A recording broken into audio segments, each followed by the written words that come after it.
YCP అధినేత జగన్ ఇటీవలి పల్నాడు జిల్లా సత్తెనపల్లి పర్యటన సందర్భంగా విషాదకర ఘటనలు చోటుచేసుకున్న సంగతి తెలిసిందే. మొత్తం 3 వ్యక్తులు ఈ పర్యటన సందర్భంగా చనిపోయారు. జగన్ వాహనం చక్రాల కింద్రపడి సింగయ్య అనే వ్యక్తి దుర్మరణం చెందారు. ఈ ప్రమాదానికి సంబంధించిన వీడియో వైరల్ అవుతోంది. ఈ ఘటనకు సంబంధించి జగన్తో పాటు కారు డ్రైవర్, పలువురు వైసీపీ నేతలపై కేసు నమోదైంది. ఈ కేసులో జగన్ ఏ2గా ఉన్నారు. ఇప్పటికే కారు డ్రైవర్ను పోలీసులు అరెస్టు చేశారు. జగన్ బుల్లెట్ ప్రూఫ్ కారును కూడా సీజ్ చేశారు.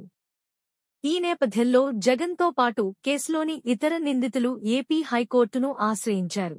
కేసును కొట్టివేయాలని కోరుతూ హైకోర్టులో క్వాష్ పిటిషన్ వేశారు.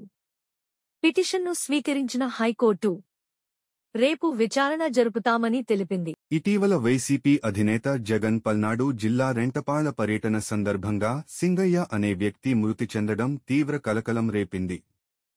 జగన్ వాహనం కింద పడి సింగయ్య మృతి చెందినట్టు వీడియోలు వైరల్ అవుతున్నాయి.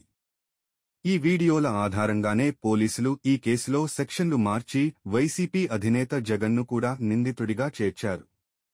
ఈ కేసులో జగన్ను ఏ2గా పేర్కొన్న పోలీసులు తాజాగా ఆయనకు నోటీసులు జారీ చేశారు. ఈ మేరకు పోలీసులు నోటీసులతో తాడేపల్లిలోని వైసీపీ ప్రధాన కార్యాలయానికి వెళ్లారు. అక్కడ వైసీపీ కార్యాలయ సెక్రటరీ లేళ్ల అప్పిరెడ్డికి నోటీసులు అందించారు. అంతేకాదు, సింగయ్య మృతికి కారణమైనదిగా భావిస్తున్న ఫార్చ్యూనర్ ఏపీ 40DH 2349 వాహనాన్ని కూడా స్వాధీనం చేసుకున్నారు. కాగా జగన్పై మరో పోలీసు కేసు నమోదైంది. ఈ ఏడాది ఫిబ్రవరి 19న గుంటూరు మిర్చి యార్డులో ఆయన జరిపిన పర్యటనకు సంబంధించి ఈ కేసు దాఖలైంది. అప్పట్లో ఎమ్మెల్సీ ఎన్నికల ప్రవర్తనా నియమావళి కోడ్ అమలులో ఉండగా నిబంధనలు ఉల్లంఘించారన్న ఆరోపణలపై నల్లపాడు పోలీసులు కేసు నమోదు చేశారు. పూర్తి వివరాల్లోకి వెళితే ఫిబ్రవరి 19న మిర్చి రైతులను పరామర్శించేందుకు జగన్ గుంటూరు మిర్చి యార్డుకు వెళ్లారు.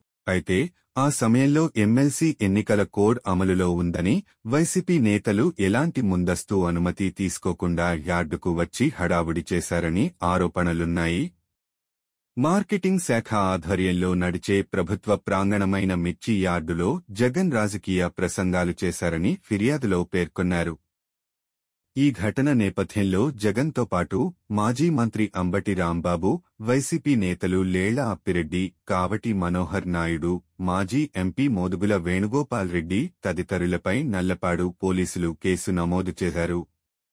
వీరందరికీ ఇప్పటికే సెక్షన్ 41A కింద నోటీసులు జారీ చేశారు. పోలీసులు పిలిచినప్పుడు నల్లపాడు పోలీస్ స్టేషన్లో విచారణకు హాజరు కావాలని ఆ నోటీసుల్లో సూచించారు. కాగా పల్నాడు జిల్లా రెంటపాళ్ల పర్యటన సందర్భంగా సింగయ్య అనే వ్యక్తి మృతి చెందిన ఘటనలోనూ జగన్పై కేసు నమోదైన విషయం విదితమే. తాజాగా గుంటూరు మిర్చి యార్డు ఘటనతో ఆయనపై మరో కేసు నమోదైనట్లయింది.